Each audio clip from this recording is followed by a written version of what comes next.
Good evening, everyone. Welcome. Let's start with our first video. Wonderful video.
Hello, welcome everybody to a important mass peace action program on the TPNW, the Treaty on the Prohibition of Nuclear Weapons.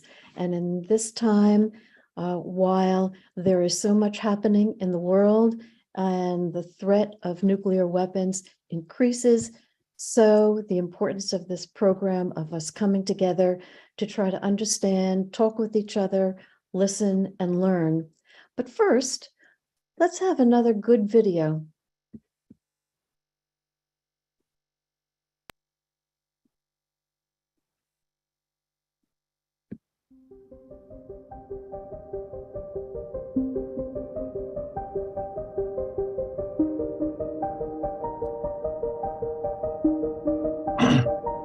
Emma, you have to move your boxes from up top of the video.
Well, that is one of my favorite videos. It says it all. It's got all the information, and I use that in organizing. So there was a black box covering the informational part of it.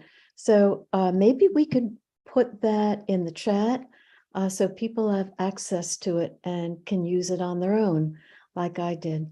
Again, welcome to this wonderful mass peace action program on the prohibition of nuclear weapons. And tonight, Emma Pike is going to be our moderator. Emma is wonderful, accomplished, a treasure. And she is here with us. Let's see, Emma's determination to wage peace in the nuclear age has transformed her work over the past decade as a student, as a researcher, as an elementary school educator, and most recently as a campaigner for the nuclear ban treaty in the US. Above all, she is an unwavering believer in the ability that each of us has to positively transform our environment. She currently serves as Massachusetts Advocacy Coordinator for nuclearban.us, an assistant campaign manager with the Nuclear Ban Treaty Collaborative. She holds degrees from University of St. Andrews in Scotland, University College London, and Teachers College, Columbia University. Thank you so much, Emma.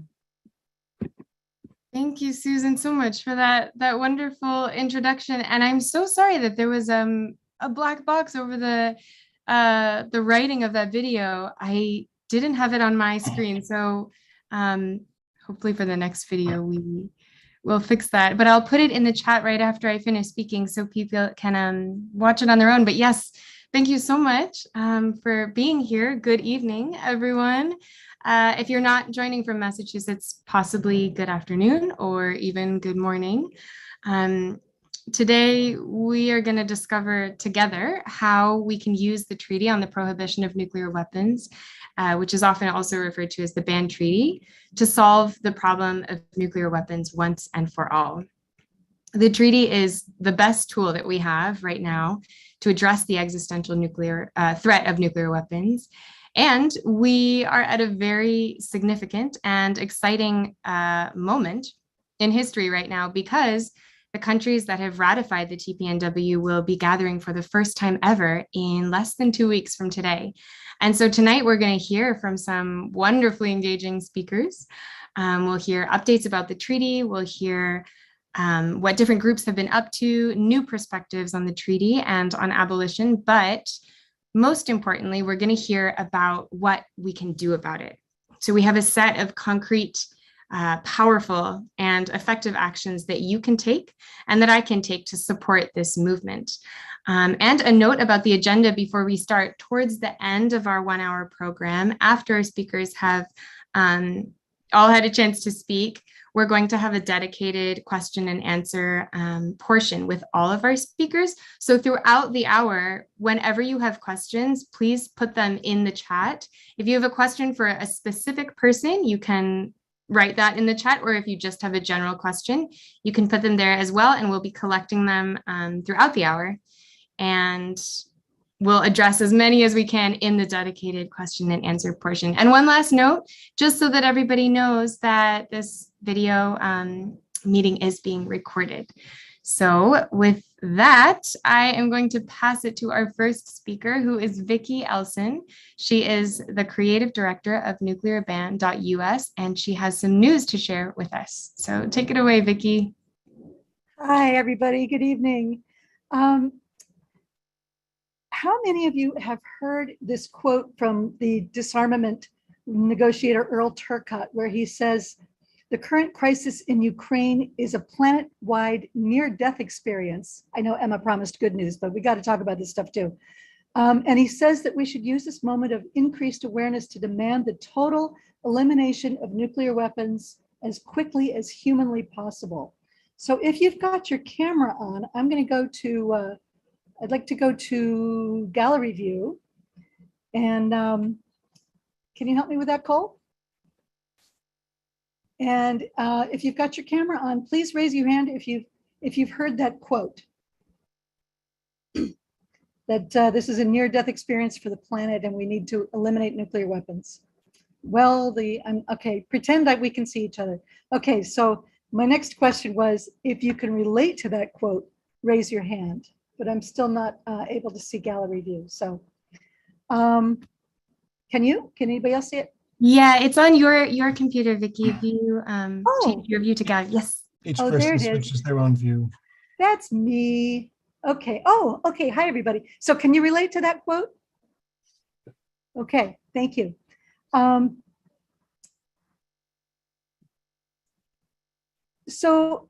Ukraine, I've noticed that there are kind of three general ways that people are responding to the tragedy and the crisis that's going on in Ukraine.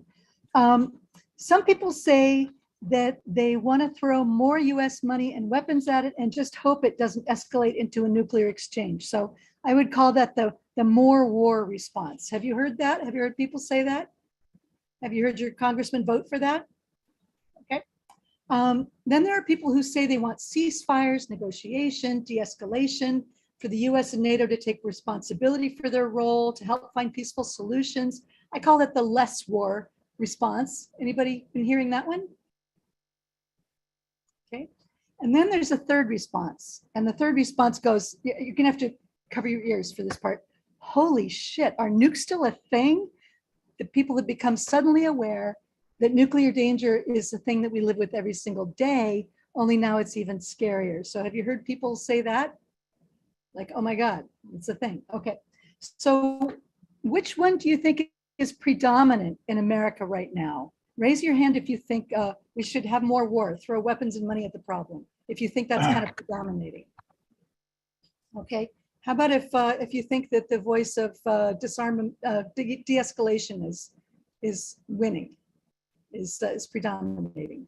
Okay, and how many people think that the voice of, oh my God, we have nukes, is predominating? Okay, so do you think that people are waking up to the reality that our nuclear weapons don't really keep us safe from their nuclear weapons? Because if they did, we wouldn't be so scared right now. Do you think people are waking up to that? You think? Okay, so this is, you know, as Earl Turcotte said, it's an opportunity, and it's also really scary. So raise your hand if you agree that to survive as a species, we ultimately have to go way beyond non-proliferation, arms control, measures that reduce the danger of nuclear weapons without actually solving the problem by eliminating it entirely. And by the way, if you don't agree, that's fine. I support all anti-nuclear efforts, but today we're focused on the TPNW, and that is all about abolition. It's setting a very high bar. If you agree with that statement, raise your hand, that we need to abolish all of them. You're in the right place. Okay. So we can, if we really want to. It's been hard lately, but if we give up hope, then the billionaires and the warmongers have won already. So how do we cheer ourselves up? We acknowledge the feelings that we're struggling with, and we realize that we're not alone. Look at all of us here in this room together, working on this together. We do stuff. That's what the ICAN people say. We just do stuff and have fun. Okay, so the more you do stuff about it, the more empowered you feel, the better you feel. We do it in community, which really makes a huge difference. So can we unmute everybody and just ask, what skills do you have that you can use to promote abolition? Anybody, just shout it out. Persistence. Persistence. Dialogue. Dialogue. Letters to the editor. Letters to the editor. Rallies like we had yesterday. Rallies. Membership Mail to in an peace groups. organization. Membership in organizations and peace groups. Calling our All of the above. Calling congressmen. Finding commonalities with others. Finding commonalities. Thank you. That's good for now, but I know you all have lots and lots and lots more skills. Sharing my email. Sharing my email. Okay, we can mute up again, and we'll go on with some good news. So the good news is that the TPNW now has 61 ratifications. It was agreed by 122 countries in 2017, and it has been signed by the leaders of 86 countries. And it, as I say, it now has 61 ratifications from the senates or parliaments of countries. And those countries, those 61 countries are meeting in 12 days in Vienna to, they're meeting with each other, with observers, with supporters, with NGOs, to discuss how they're going to enforce the treaty with laws in each country, and how to get more countries on board with the treaty. Of course, we're working our way to the 9 nuclear nations. They're the really big fish. And they're working out details like deadlines. So there's a whole week of things going on. It's very exciting. We'll hear more about that. Another piece of good news, if you haven't heard it, is that New York City has voted to divest its pension funds from nuclear weapons companies. And another piece of good news is, here at nuclearban.us, we work on politicians in members of our federal Congress to sign the ICAN pledge to support the treaty, or to co-sponsor the bill HR 2850 that Eleanor Holmes Norton put in, which would have the US sign the treaty and take the money wasted on nuclear weapons and shift it over to green technologies and other pressing human needs. So here, I'm happy to announce that as of just a couple of days ago, we now have 17 members of the US Congress who have done one or the other or both of those things. It's 17 more than we were told we'd get, but it's not enough yet. So we need to add a lot more people to that roster. And I will be sharing more information about that later. So the press conference that we're having with some of those members of Congress on the steps of the Capitol will be broadcast to Vienna. That'll be on the 22nd. So if you're writing press releases, that's actually a really important thing to share. That's huge, that Congress people are going to say in public why they're supporting the treaty. And there'll be representatives from a number of peace organizations there as well. I'm very, very excited about that. That's on the 22nd. Also, the Nuclear Ban Treaty Collective is going to be doing a campaign to get the word out about the treaty and the meeting of states parties, and we'll tell you more about that. And also, the Poor People's Campaign is hosted by Code Pink, coming to Washington, D.C., where I am. And there's a whole anti-militarism component to that that I'm really, really excited about, working intersectionally with all these terrific people coming from all over the country. So that's some good news. So why, if nuclear weapons are stupid, expensive, and dangerous, do we still have them? The answer is very simple.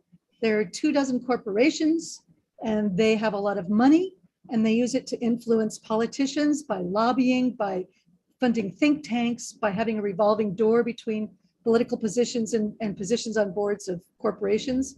And so the politicians thus influenced fund the corporations endlessly. And they all get together and they tell us that we have to have these things to keep us safe. And they like to demonize and dehumanize other people to make it sound like that's actually, it's a good idea to have weapons that are, to my mind, a moral disaster. Here's another little video about the treaty. Give you a little bit of background on it. Are you able to screen it? Yes, Cole is going to share this one. Okay, thanks, Cole. Thank you.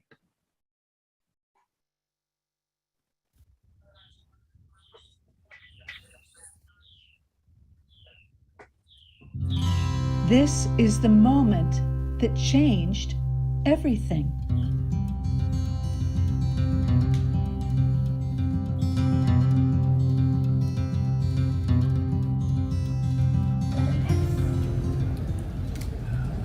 The Treaty on the Prohibition of Nuclear Weapons has been put to a vote.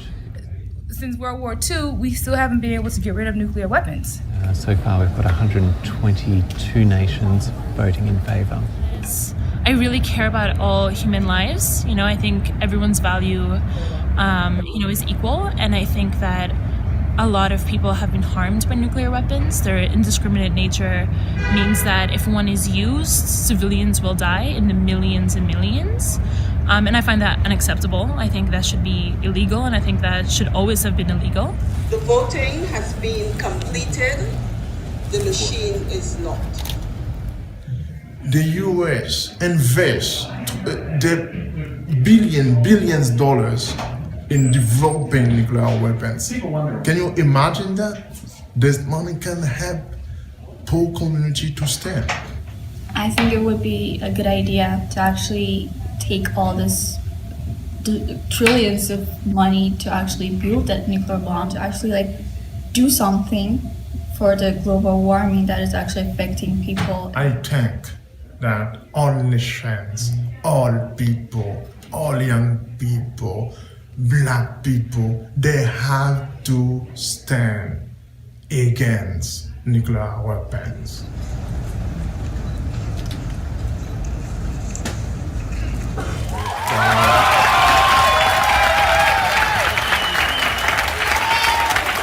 This is the moment that the United Nations voted to outlaw nuclear weapons for all time. Well done. The treaty prohibits everything to do with nuclear weapons, including making them, using them, threatening to use them, and even financing them. In recognition of their work on the nuclear ban treaty, the 2017 Nobel Peace Prize was awarded to ICAN, the International Campaign to Abolish Nuclear Weapons. Represented by ICAN Director Beatrice Finn of Sweden and Setsuko Thurlow, who survived the US bombing of Hiroshima in 1945 when she was 13 years old. She has campaigned all her life for the total elimination of nuclear weapons.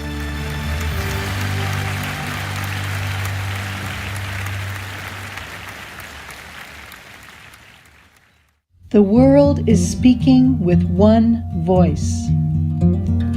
Nuclear weapons are unacceptable, like chemical and biological weapons. The 9 nuclear-armed nations must sign the nuclear ban treaty and negotiate together a multilateral plan to dismantle every single one.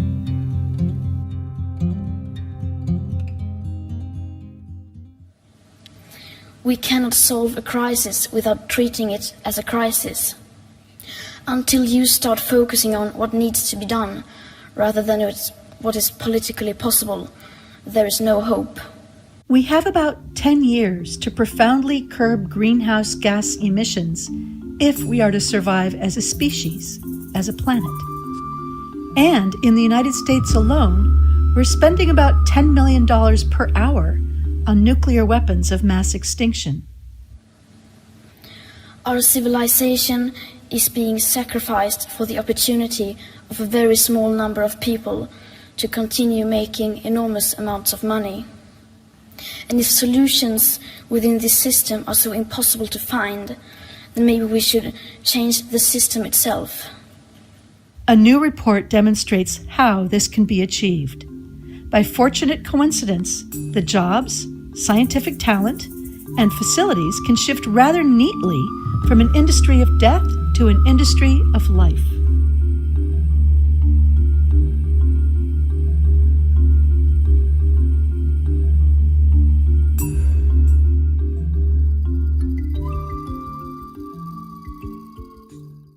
How do we use elimination of one great existential threat to humanity to solve the other great existential threat to humanity?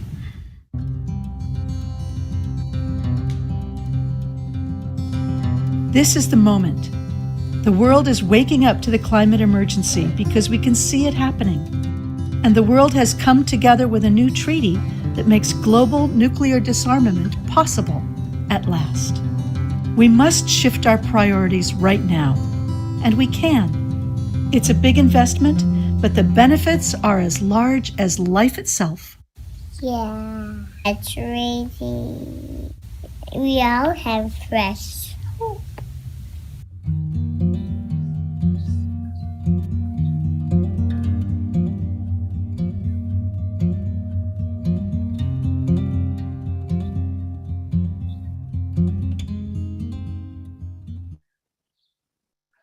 Thank you so much, Cole, for sharing that. And I don't know about everyone else, but personally, after that video and hearing you speak, Vicki, I feel incredibly encouraged and rejuvenated. So thank you so much. And we are going to move now to our second speaker, who is Ale Rizvi.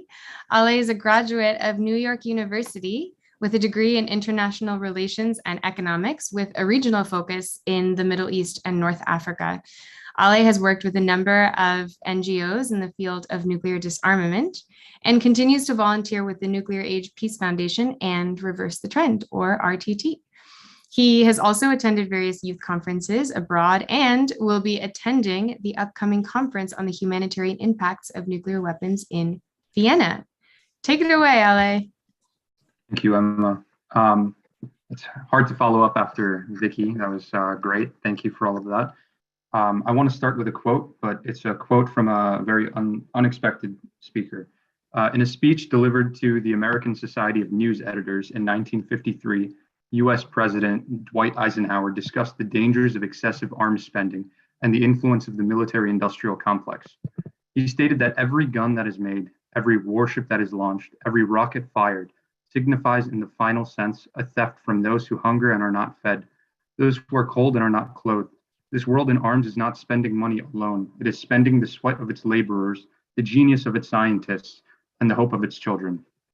In a world where world powers are exiting from long-established arms treaties, modernizing their nuclear arsenals, and where military spending continues to increase, it's frightening how relevant these words remain to our society today, and how ironic that they were spoken by a president of the only country in world history to ever use nuclear weapons on civilians.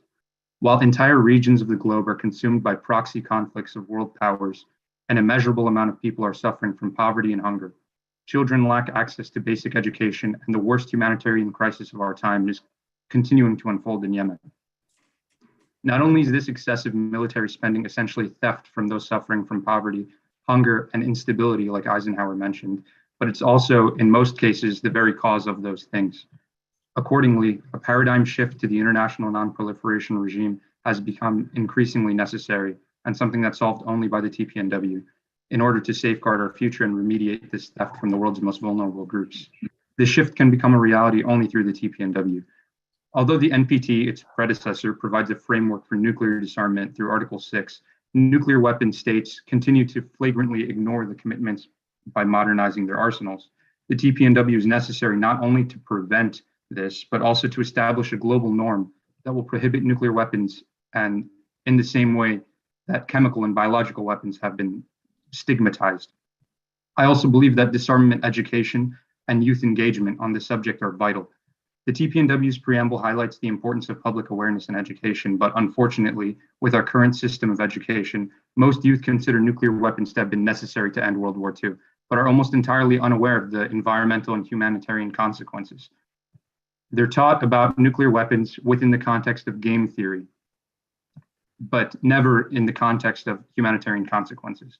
Another strength of the TPNW that distinguishes it from treaties of this nature is the emphasis on that humanitarian aspect. From including provisions on victim assistance and environmental remediation, the TPNW stands alone in the way it addresses the human side of disarmament and not just the political and economic. This is highlighted by the role that the Hibakusha, whom I've had the absolute privilege and pleasure of working with in the past, have played in the successful entry into force of the TPNW. I believe that the voices of those who've survived the devastating impacts of nuclear bombs are single-handedly the most important voices in this discussion, and ones that policymakers and politicians simply do not hear enough from. Before I conclude, I'd also like to discuss the unique intersectionality of these issues that we as activists should be actively utilizing and weaponizing. Personally, when I was an undergraduate student studying international relations and economics with a focus in the Middle East, nuclear weapons and disarmament were issues that were made to seem very distant and irrelevant in my field. That was until I came across the military doctrine known as the Samson option in my reading. For those of you who are not familiar with what the Samson option is, it's the name of a deterrence strategy employed by the Zionist regime in Israel, by threat of extreme violence and mass retaliation with nuclear weapons, with discriminate killing across the Middle East if Israel was ever threatened by a neighbor. The fact that this ethno-state was able to act with such impunity and complete lack of accountability with a nuclear arsenal that has never been disclosed to the United Nations or international community made me realize the importance of establishing a nuclear weapon-free zone in the Middle East. And that's where my journey through this rabbit hole began. From this point, I was absorbed into the field of disarmament activism. I began working with organizations like the Nuclear Age Peace Foundation and Reverse the Trend to contribute to what I now believe is the most immediate and essential contribution. My point in highlighting my own experience in this field. My point in highlighting my own experience in this field is that disarmament is a subject that has inherent intersectionality with so many other contemporary issues, whether that's environmentalism or the refugee crises throughout the world. There's so much intersectionality, and we need to use that. Therefore, when we inevitably find ourselves encountering people under the impression, like what was mentioned earlier, people who still think that nuclear weapons aren't a relevant issue, or people who believe it's irrelevant to their lives today, we must weaponize and use that intersectionality to connect the issues to them. Chances are that everyone we encounter will have a particular political or humanitarian or economic issue that they care deeply about, that they're passionate about, that directly relates to nuclear weapons and disarmament. For me, that issue is apartheid and justice for Palestine and human rights in the Middle East. For someone else, that can be anything from indigenous rights to environmental justice. I'd also like to mention that I personally attended the Global Youth Forum on the TPNW in New Zealand, where I met a delegation of students from the Pacific Islands. I had a chance to discuss regional consequences of nuclear testing with them. When I learned about the Runit Island dome and how it's slowly cracking, I was shocked and angered that this piece of contemporary history that was still affecting the lives of my peers, people I know, had been neglected throughout my entire academic career. It's easy to forget sometimes that events like this and discussions like this, we're often preaching to the choir. But there are so many people today that still consider nuclear weapons to be a historical issue and like reserved the past. I realize that these assumptions are so deeply rooted in our own education that change needs to occur. Thus, to spur change in the way we perceive disarmament as a society, we must start with reforming our education and attaching a stigma to the use of nuclear weapons by talking about things like this, like the Runit Island dome and how it's collapsing, with our peers every chance we get. Discussions like this are super important, but we need to remember that discussions with people that don't agree with us are so much more important to be having. I also want to mention how excited I am and what a privilege it's going to be a part of the Nuclear Age Peace Foundation's program, their youth program for the Vienna Conference on the Humanitarian Effects of Nuclear Weapons. I think something that's very important about this field and something that's unique about this field is the appreciation given to youth voices. And that's something that if there's any youth watching this, don't think that just because you're young, you can't make a difference. There's so many ways to get involved. Thank you all for your time. Wow, I thank you so much for that. And thank you so much for bringing in, such important but often ignored and overlooked perspectives. Yes, I really appreciate your words. Thank you for being here. And I'm going to pass it now back to Vicki to tell us a little bit about now what can we do toward abolition. Take it away, Vicki. All righty. So here we go, get all hopey-changey again. Yes, we can fix this if we really, really want to. We have to work hard. So who has the power to sign and ratify the TPNW in the US? Well, that would be the federal government. So that's one thing you can do is, I know you may have lobbied them before and been sad about the response, but if we all do it enough, it may very well tip the balance. So, and we are starting to have some momentum there too. So lobby the politicians who have the power to change it. You have constituent power. You can save this slide for the next section if you like. And it's got a gray bar on the top too. There you go. And as Ale said, they already agreed that the NPT, the Non-Proliferation Treaty, back in 1970, it's nothing new for the federal government to get rid of nuclear weapons. It's something they promised to do half a century ago, and they just haven't done it yet. The TPNW is a pathway for that. So that's one thing, is Congress and the president. Another thing is pressuring the profiteers, those 24 companies. Let them know that their product is illegal under the TPNW and get them to ask the government to help them convert to life-sustaining products. I have a really happy story I want to tell you real quick.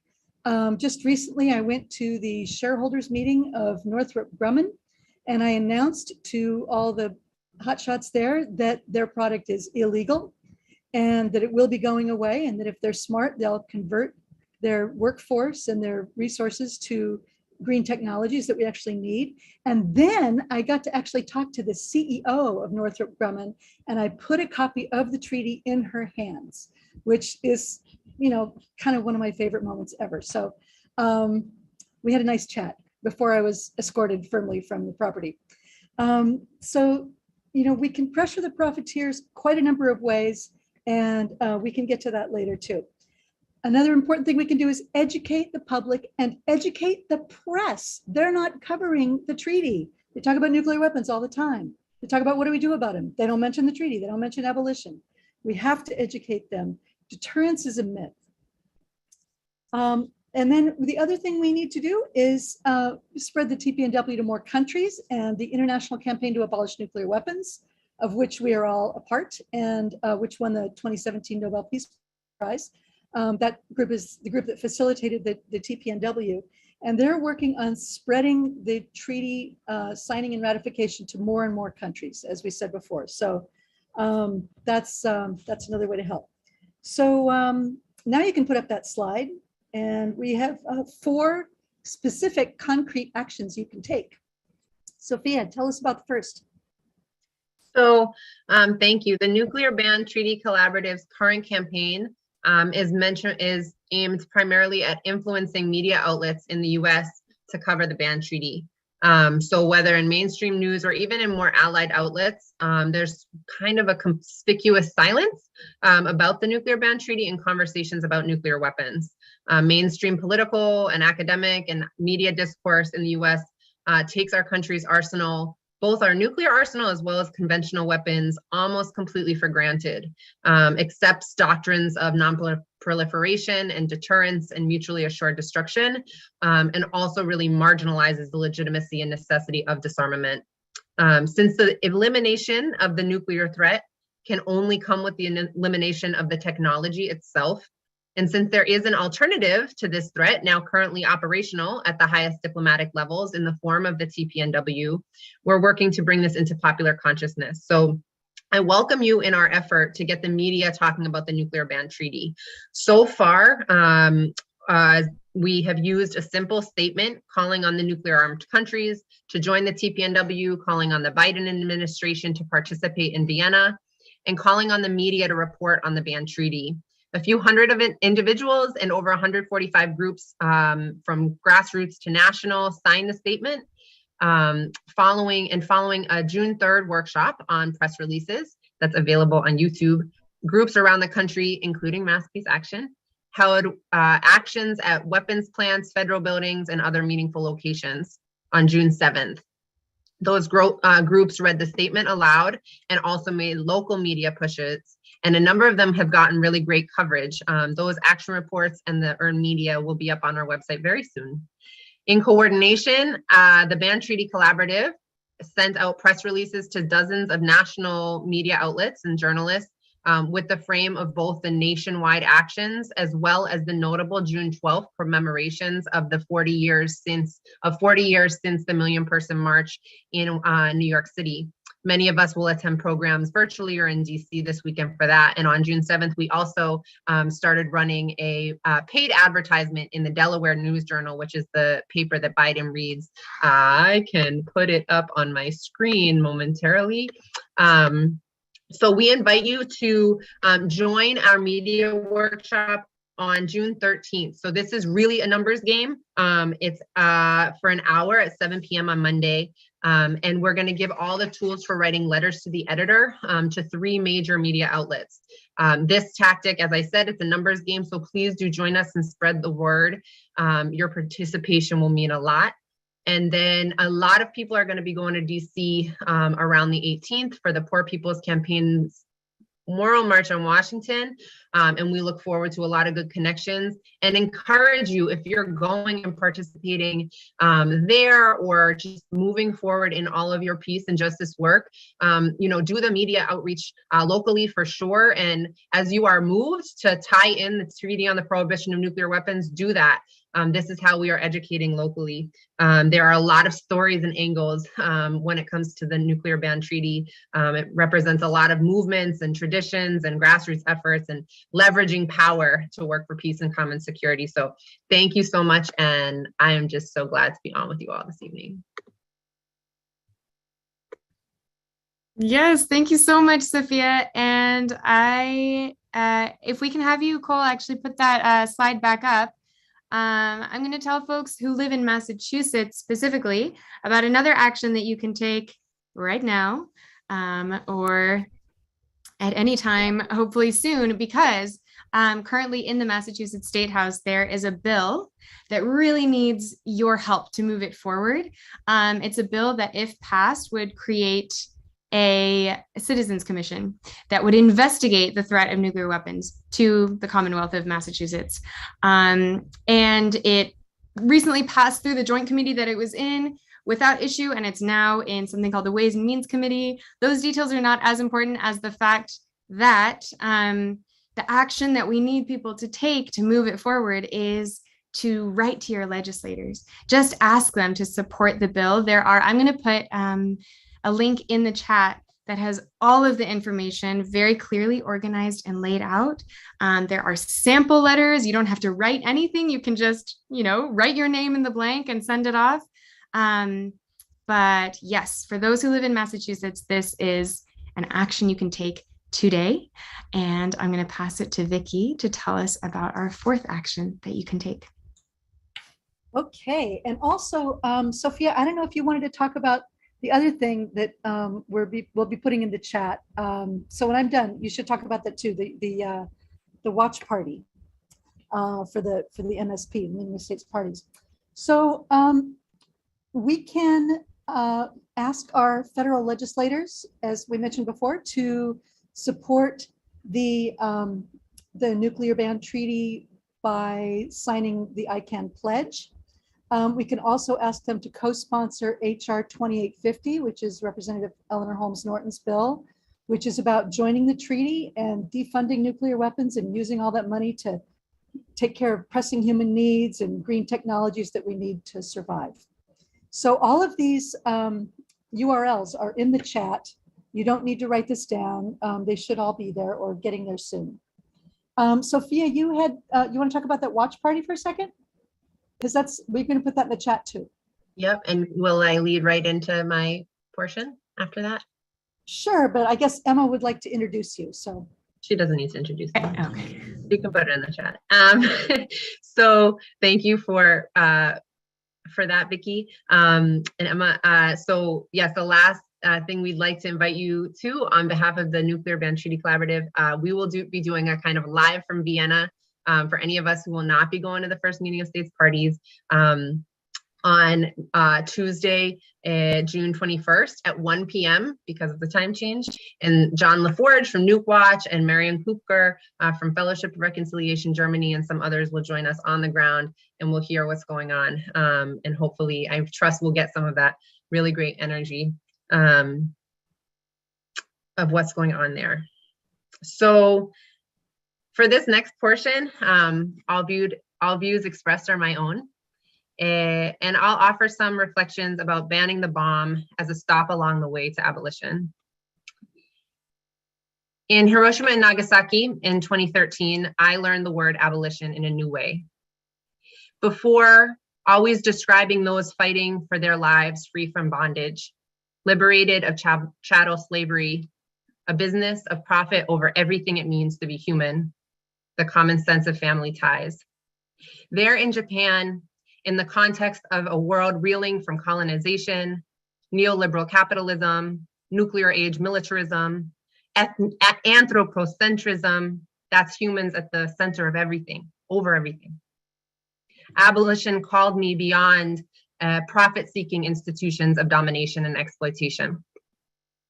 Before, I had not integrated the meaning of nuclear weapons, the cruelty they cause, threaten, and perpetuate, financial and great power political interests that punish those colonized and exploited with unending toil, starvation, proxy wars, the sickness of bodies and minds burned by corrupt ethical frameworks and born of perverted spiritual teachings. Pondering their indiscriminate killing, I wondered just when a civilian becomes a combatant anyway. In Hiroshima and Nagasaki, I encountered thousands of people who worked for what I had before assumed was impossible. And I met Hibakusha, who experienced hell on earth in Hiroshima and Nagasaki, and who had seen babies born without bones, calling loudly for abolition. Ban the bomb. No more Hiroshimas. No more Nagasaki's. No more bikinis. But not only that, just 2 years before, in 2011, the devastating nuclear disaster at the Fukushima Daiichi power plant was forcing demands at the World Conference Against Atomic and Hydrogen Bombs further. Where there was once a division within the movement, I was hearing calls to abolish nuclear power too. No more Fukushimas. But not only that, calls to shut down US military bases from Guam to the Philippines to Okinawa, with stories ranging from horrific sexual and gender violence to widespread environmental contamination. Calls to preserve Article 9, the part of Japan's constitution that rejects war as a legitimate means to resolve international disputes.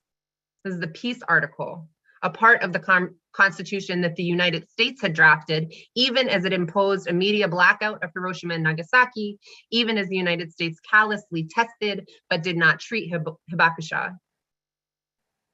No more Okinawas, no military bases, no more war. No more war. Demands for self-determination and for peace. I realize for a world without nuclear weapons, everything needs to change. And for us in the United States, in this so-called imperial core, there is so much to be dismantled and created. Since 2013, I've encountered strong movements to abolish the police, to abolish prisons, to abolish borders, to abolish the Immigration and Customs Enforcement Agency. All this work to abolish institutions that undermine the preciousness, the dignity of life. The people here present today offer many traditions within this work. The institution of nuclear weapons is in and of so many other institutions, violent economic, political, and ethical frameworks and structures. And these violent institutions are being caught in webs of abolition movements across space and time, within our communities and all over the world. Abolition requires imagination, preparing ground for life-giving and honoring alternative ways of being the change we want to see, really deeply changed ways of living on this planet. The Nuclear Ban Treaty is a stop along the way to the elimination of nuclear weapons, but not only that. Let us not mistake tools, tactics, or strategies as the goal itself. If we make the ban treaty or the elimination of nuclear weapons the end goal, I fear we may never achieve it. Too divided, too dispersed, too infighting, too rigid and narrow. The elimination of nuclear weapons and the ban treaty are necessary, but not sufficient to liberating the world and ourselves from our fears and our sorrows for the coming generations. When we hold the demands, the needs, the crises, and the visions that we have for this moment, to live with respect for Mother Earth and in right relationship with all beings, then the nuclear ban treaty is a stop along the way, necessary, but not sufficient, an extraordinary achievement and a part of a much larger story. Let us recognize that we are co-weaving these webs of abolition all along with those who work to abolish borders and the military-style police that enforce them, who are calling on the ban treaty to include the elimination of nuclear energy and power as inseparable from nuclear weapons, from the peril of nuclear weapons. With all our determination and contradictions, may we find not stumbling blocks and division, but fortification in these webs of abolition as we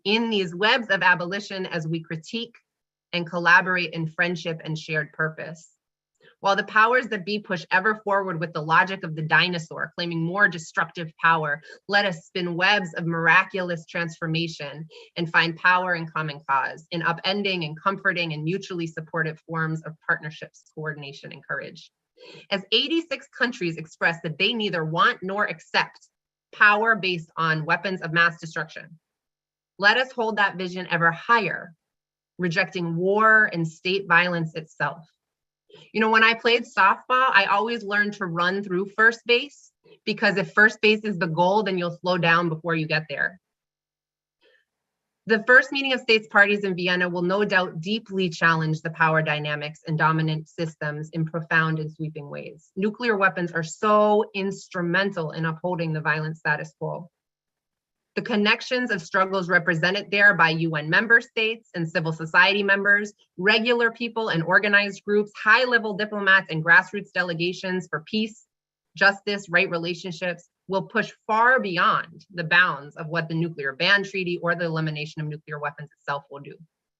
The TPNW is a necessary but not sufficient element of nuclear abolition, which fully expressed is a necessary but not sufficient element of the eradication of the root cause of all oppression, that is domination and exploitation. May all working for peace, justice, disarmament, truth-telling, and right relationships work to promote the ban treaty, not as the goal itself, but as a stop along the way. For those going to Vienna, Godspeed.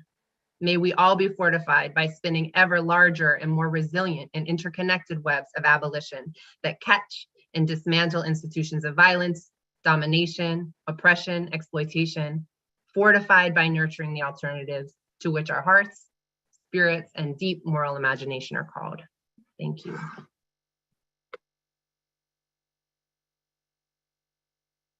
Sophia, thank you so much. I forgot for a moment actually that we were on Zoom, but thank you so much for bringing the discussion of abolition and specifically the TPNW as well into the context of just how inextricably linked all life and all things are. I really appreciated that. Abolition requires imagination. I'm going to take those words with me. Thank you.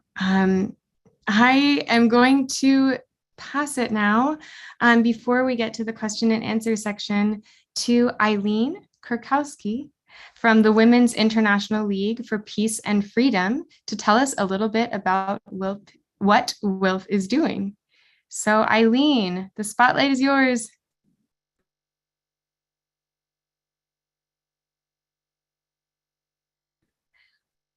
Eileen, it looks like you're muted. At the bottom left of your screen, do you see?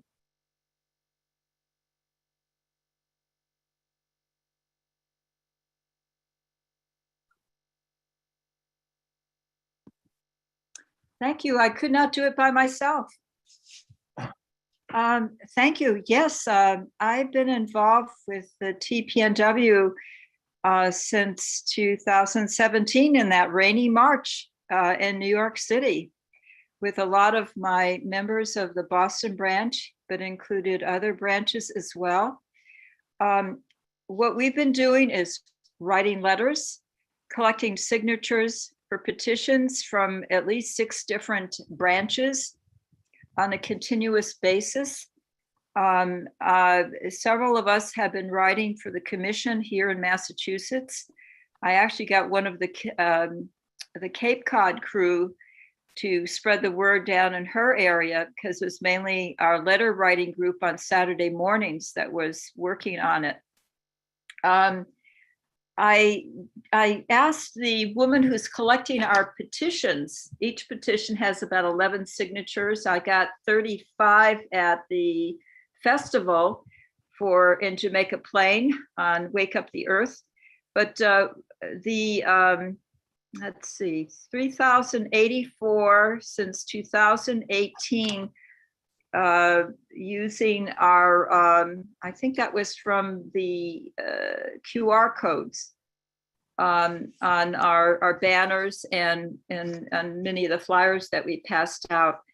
It's a struggle. I think the conversations are slowly getting through. But it's also so many issues and people are distracted. You know, it's this one day and then the other day it's this, and then you know what I'm saying. And this seems such a small shot next to things that like losing the ability to have a right over your own body by women, making your own decisions, basically, is what I was trying to say. That's basically my report. I wish we could do more right now, but each branch is autonomous. Thank you. Wonderful. Thank you so much, Eileen. Thank you for sharing, yes, that activity report. And so we are going to move on to a chance to ask some questions of our speakers.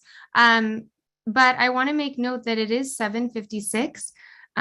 We are, if it's all right with folks here, we are going to go, we can go up to 15 minutes past the hour, but of course, because it was a 1 hour program, if you have to go, that is always okay.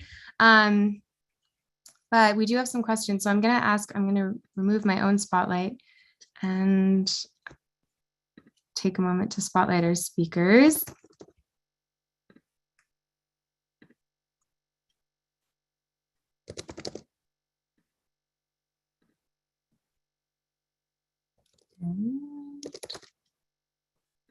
Awesome. Thank you so much. Thank you. So we have a couple of questions, but also, as we mentioned earlier, if you have any other questions, please put them in the chat. I'll start with, we have a question from Sharon. So how do we address concerns that if our country were actually to ban nuclear weapons, that other countries might not? And that is to anyone who has a response. I'm very ready to answer that question, if you like. Let me just pull up my notes. One second.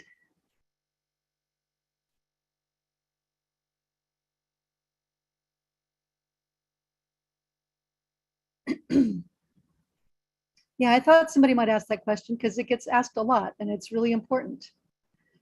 So if people say, you know, if the US were to give up its nuclear weapons, we'd be sitting ducks for the next Hitler to come and take us over. Was that the question? Is that a rough paraphrase? Sharon, would you like to respond? What if we give up our weapons and they don't? Yes, exactly. I think that's about right. Yeah. Okay. So we've been taught all our lives that threatening to retaliate with nuclear weapons protects us from anybody else nuking us, but it never has in reality protected us, and it never will. An eye for an eye makes the whole world blind, or in this case, dead. So you can see how Russia right now is using the threat of nuclear weapons to prevent other countries from interfering in an illegal invasion of another country. The US did the same thing in Iraq. The TPNW makes threatening illegal along with everything else to do with nuclear weapons. So France lost Algeria in 1962. Israel was invaded by Egypt and Syria in 73. UK invaded in 1982 by Argentina and the Falklands. I could go on. All those countries have nuclear weapons. India was invaded by Pakistan. All those countries have nuclear weapons and it didn't help them. So a nation that gives up its nuclear weapons does not become more vulnerable than it already was. But in any case, the TPNW calls for all nations to give up their nuclear weapons. Nobody's expecting the US to give up its nuclear weapons while Russia, China, and or North Korea or other countries hold on to theirs. The US could unilaterally disarm. And in fact, some of the disarmament that took place at the end of the Cold War did happen unilaterally on the part of US and Russia.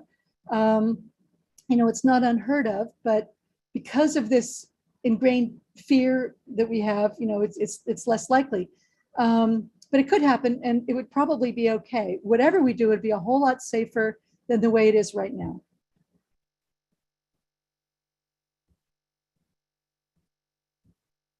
Wonderful. Thank you so much for that, Vicki. I often wonder how to answer that question too. So that was so helpful for me as well. And we have another question from Terrence. Also, I want to remind people that if you want to add something to your question, or if we don't, get it right, or you want to make a comment or something, you are able to unmute yourself at the bottom left corner of your screen when you click that button with the microphone, and the red line through it goes away. You should be unmuted. Yes. So we have a question from Terrence, who asks, is it possible to get the other 8 non-signing countries to move towards signing on, or at least honoring non-use of nuclear weapons or threats of use? What can be done internationally to get all 9 non-signers responsibly on board? So I can take this and kind of piggyback, I think, on the previous question. So for one, I think framing, looking at the United States' role in the world in normalizing weapons of mass destruction as really like a basis for how it enforces, how it gets what it wants, basically.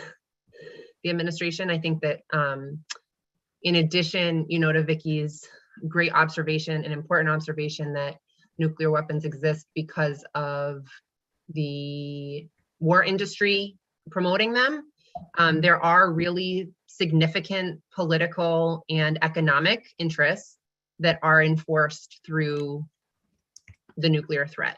And so that's part of, I think, what the TPNW so strongly kind of undermines, is the legitimacy of that like bullying behavior.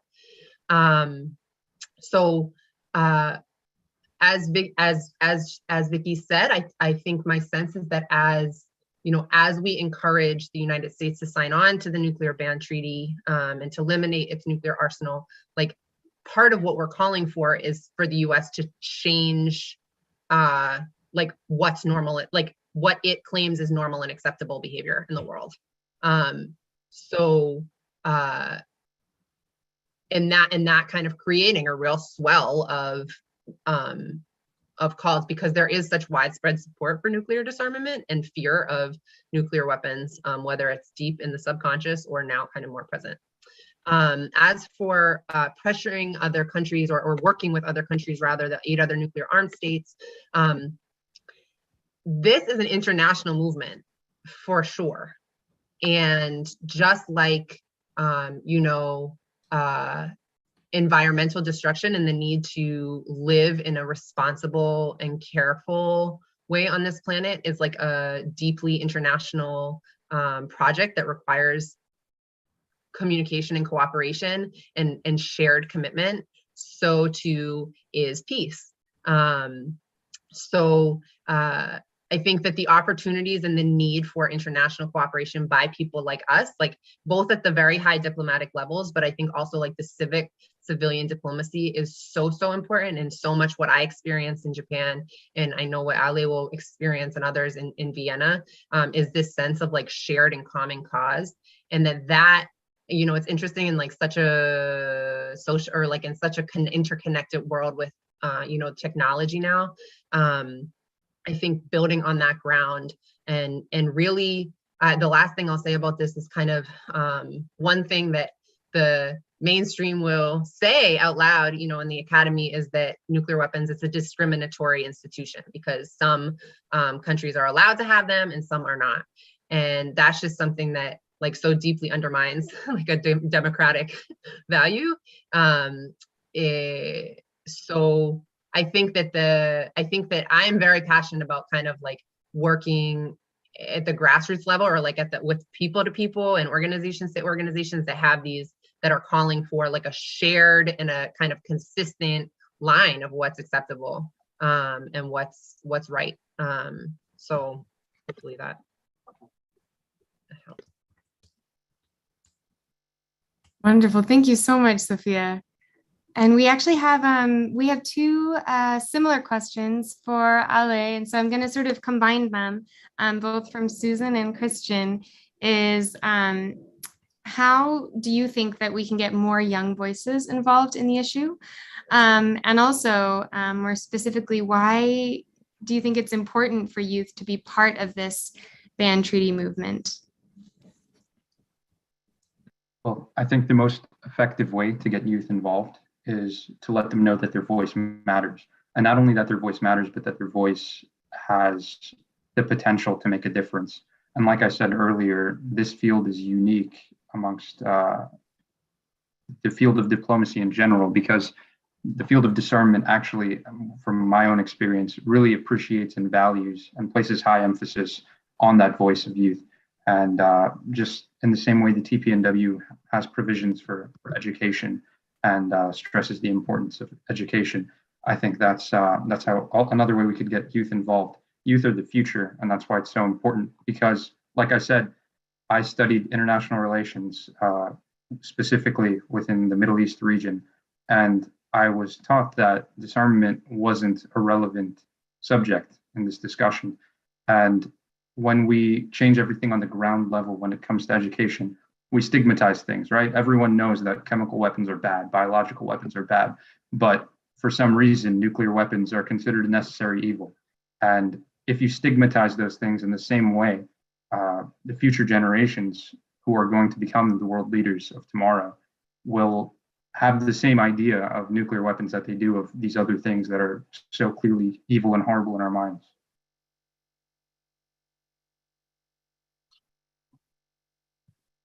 That's wonderful. Thank you so much, Ale. And yeah, it's so, especially as a young, well, I like to think of myself as a young person. Yeah, it's so encouraging to be part of this. Yes. So because it's 8:07 now, I want to give each of our speakers just a chance to share one last thought or summation, or anything that you would like to leave all of us with.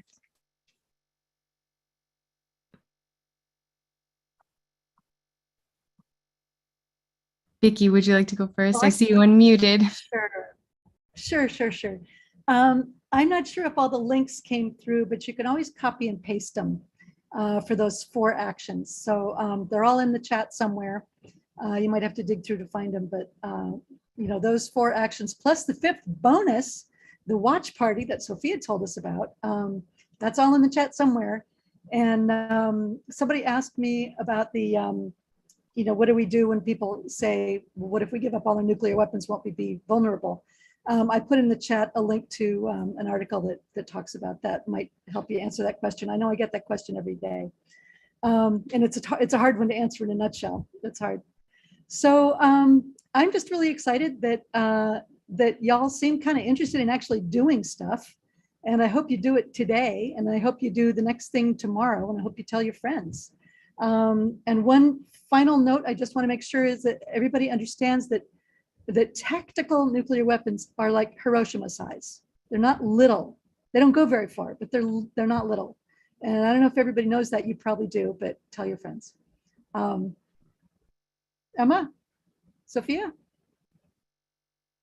Yeah, it's wonderful. Thank you so much.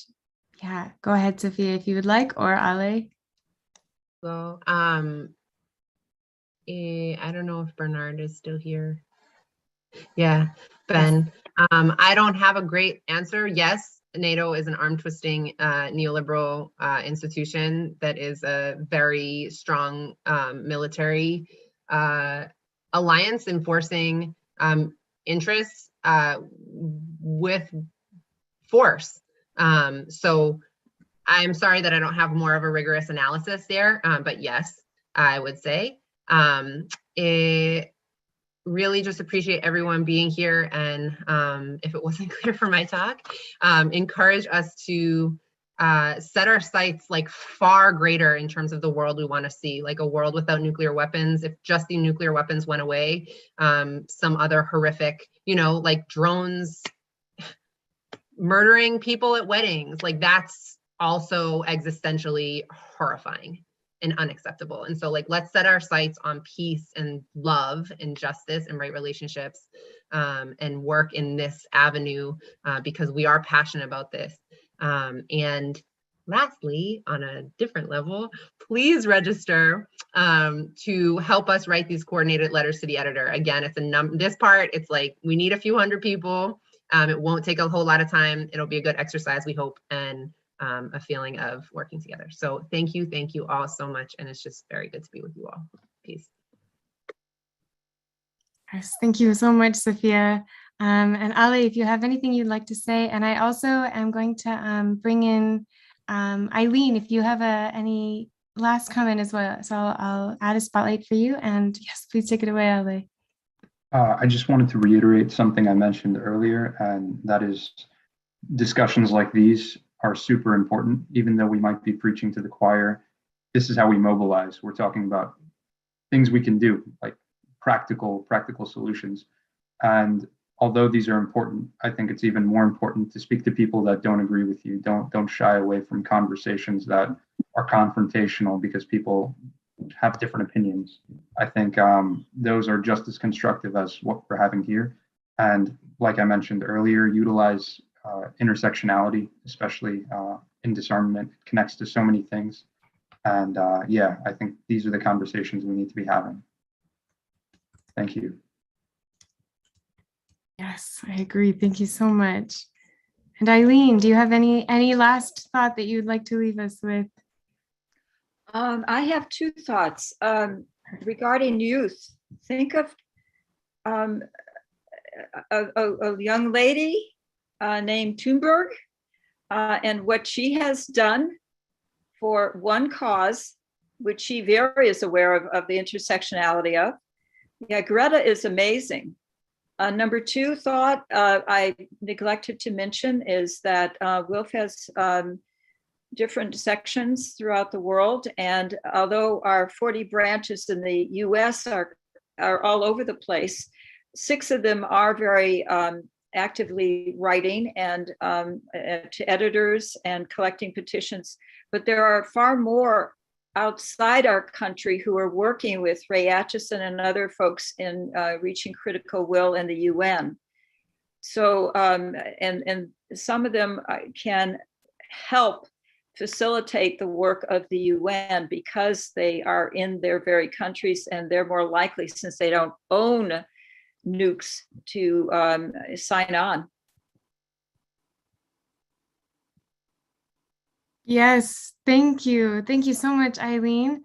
And also truly thank you so much to everyone, both everyone who spoke, but also everyone who, you know, helps to organize, support this event, who attended it. It truly, I have to honestly say, I feel so rejuvenated by it, actually, which is not always the case on Zoom, in fact, very rarely. And so thank you all so much for your presence tonight.